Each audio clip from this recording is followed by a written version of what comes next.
Hey, what's going on, guys? This is AndrewChicken, and welcome to the first video of 2024. Let's go!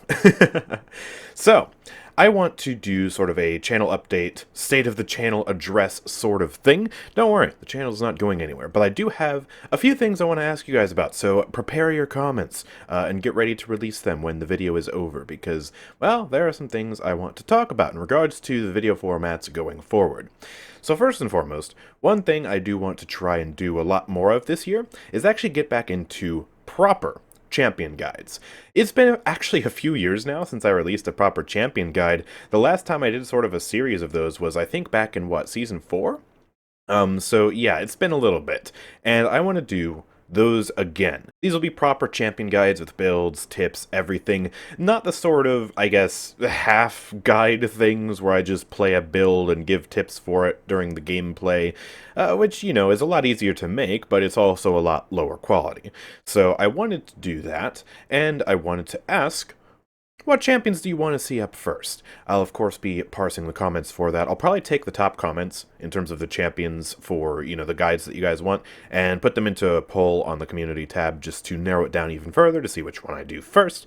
But yes, I do want to try and make as many as I possibly can, while still maintaining a good level of quality, because there are a lot of champions that need guides, and it doesn't really seem like anyone else is filling that role, so I'm going to take that role on.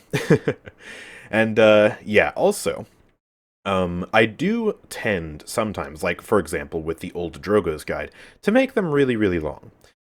While that can be good in some circumstances, I also feel like I want to try and slim them down, but that's something I do want to ask about as well. Would you prefer a shorter guide for, you know, a lot of different champions, right? That, you know, covers still a good amount of information, but doesn't necessarily go 8 miles deep into the champion to do super niche gameplay tips and stuff like that? Or would you prefer, maybe for a champion like Eevee, a really long guide that has a bunch of, you know, tips and information that goes well above and beyond the basics and even, you know, intermediate / advanced knowledge? Let me know about that in the comment section down below too. Another thing I wanted to address is actually a sort of a New Year's resolution I have, which is, well, I actually planned on releasing a video today. I had pre-recorded a video, as you guys know. I pre-recorded a bunch of videos over my break, and I was going to release one today. But I decided not to, because I've noticed that I tend to complain a lot nowadays, or really just criticize the game in basically every single video I'm making now. And I want to try and tone that back a little bit. I will still probably definitely release, you know, full-scale videos if there's some major problem that arises, or discussion videos talking about a certain mechanic or something that, well, either I'm just explaining or don't actually like, or whatever. You guys know the drill with some of those videos. But I want to try and tone that back, and I want to start making videos of just fun things in this game. You know, videos that have nothing to do with commentary about the game or the meta or anything like that at all. Just fun things, because I used to do a lot more of that, and I feel like I don't do nearly as much of that nowadays. Even my Ruckus video that I uploaded a week ago, that was a fun build, right? But looking back at the video, you know, after having spent over a week not doing anything Paladins related, I feel like I could have done a better job at making it fun. And, yeah. So I want to try and do that. And that's another thing you can comment about, is what are some fun builds you want to see on the channel? Fun, silly, goofy things. Because I want to make entertaining videos. I want to get back to making just pure entertaining stuff. Because, yeah, like I said, I don't feel like I've been doing a good enough job of doing that in recent times. Another thing I wanted to ask you guys about is multi-streaming. If you've been around the channel for a long time, then you know at one point I did actually used to multi-stream, but it failed for a variety of different reasons. One of the biggest reasons was that, well, I wasn't making money off of Twitch at the time, because you couldn't be a partner on Twitch and multi-stream. You could only stream exclusively to Twitch. So when I was streaming on Twitch, there basically was no point in me doing it, especially because I was a lot smaller on Twitch at the time.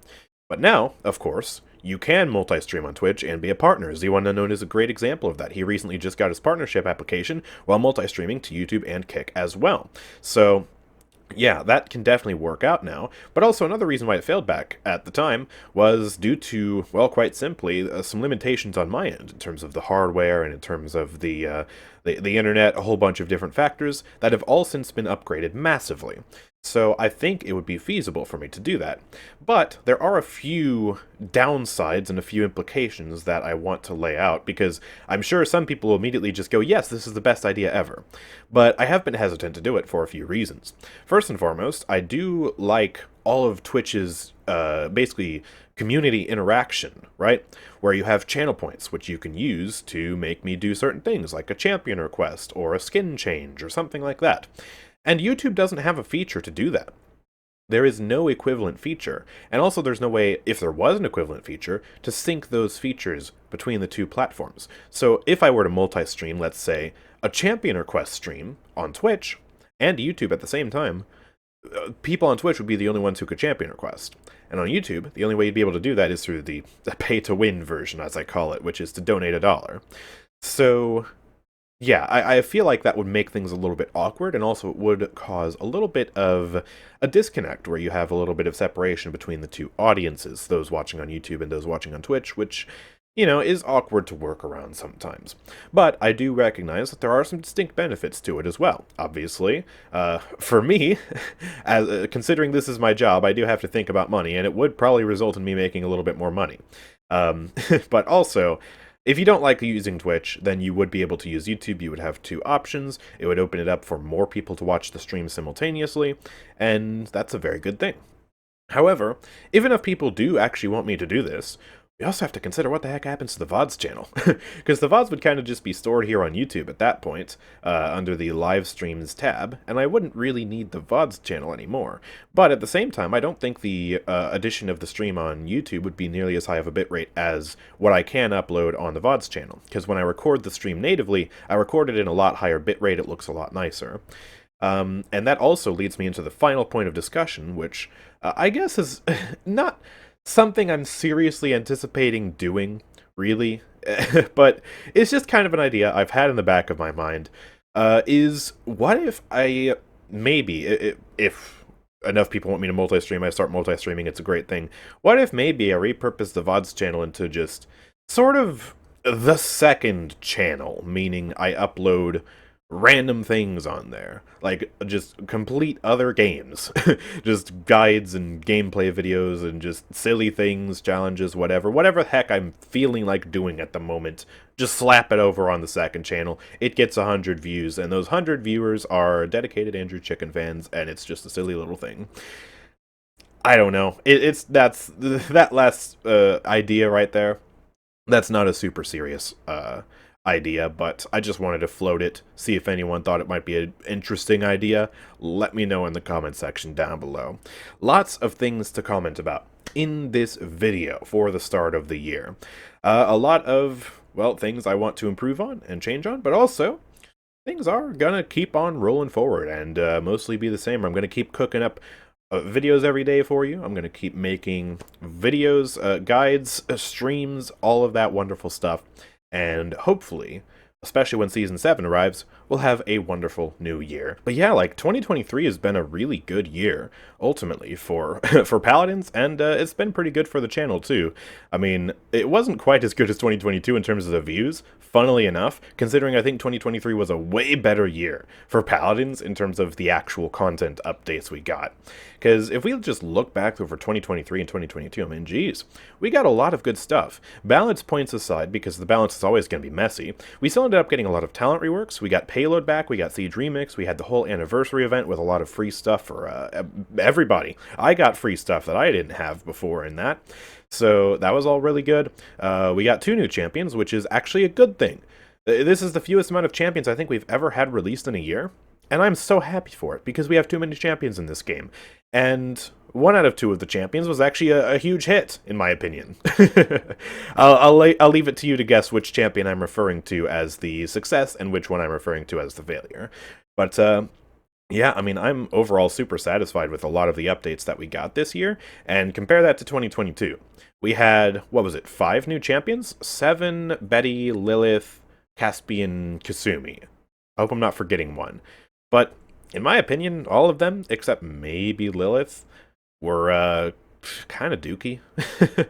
You guys know my opinions about Seven. Betty's just kind of a brain-dead spammer. Lilith, I mean, at least she's evolved now into, a powerful but still high-skill support. But, she's still kind of weird. Caspian, he's either been the worst flank in the game or the best flank in the game, with no in-between. What the heck? And then, do I even need to say anything about Kasumi? And then, yeah, I mean, what else did we even get in 2022? Oh, yeah, the sound bug. That didn't get fixed for months. We had no community manager. Compared to now, we have a wonderful community manager. We got Dawnforge at the end of the year. I guess that's good, but, at the same time, it's not exactly a super hot map. Yeah. It was a pretty big mess, I have to say. That was also the year of Cursed Revolver Androxus being overpowered. Man. I feel like 2022 was probably the lowest point of Paladins in terms of the player count, especially in December. It objectively was. And it was a pretty low point for the game, too, in terms of the direction the game was going, but I feel like they really turned it around. And, yeah, I'll probably make a more in-depth video talking about all the good changes we got in 2023 and comparing it to, maybe 2022 or something like that. I don't know. I've got ideas cooking up in my head. But let me know what you think about that analysis in the comments below. And, yeah, let me know what you want to see for 2024 in terms of Paladins. Because, yeah, I mean, there's a lot of directions they could take the game in, and I'm very curious to see what they're going to cook up for the Season 7 update. But I think that's finally where I'm going to end my ramblings. So if you guys have, well, I guess, I'm not sure how much enjoyment can be derived from this video because it's just kind of a massive update video. But if you guys enjoyed this video nonetheless, make sure to drop a like, subscribe. I'm losing my voice.